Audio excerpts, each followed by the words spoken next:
Usihlalo waleKhomishana uthi abameli bakaZuma bamazisile ukuthi angeke aze avele kulesigcawu wabalula nezizathu abamhlinzeke ngazo.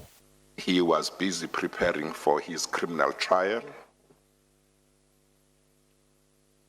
that his doctors have advised him to limit his movements because of his age and COVID-19. Ijaji uZondo lithe uZuma kuzomela vele ngoMfumfu laselichaza ukuthi kuzokwenzekani uma ngabe engaveli. He and his lawyers have been informed that unless I'm satisfied on that date that there are good grounds for them not to appear, if they do not appear, that application will proceed without them.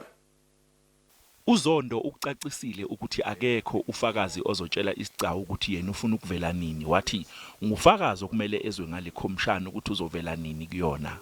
No dates will be negotiated with them or with him. This commission has made it clear to the attorneys who represented him before that this commission does not negotiate dates with witnesses. Selokhu agcina ngoNtulikazi nyakenye uZuma ukuvela kuleKhomishana nakhona wagcina isola ngokumvalela ekhoneni imbuza nezinto angasazikhumbuli. Ngaleso sikhathi wayephenywa ngeqhaza lakhe eqokweni kwesinye sesikhulu eTransnet, kanti wayesolwa ngokwelekelela umndeni wakwaGupta ukuze uzenzele umathanda ezikhungweni ezifana neEskom, SAA kanye neSABC. Njengamanje isigcawu siyaqhubeka kanti kulalelwe ubufakazi obumayelana nohlelo lokwakhiwa kwezindlu eFree State. nguCalvin Dludla weindaba zeSABC.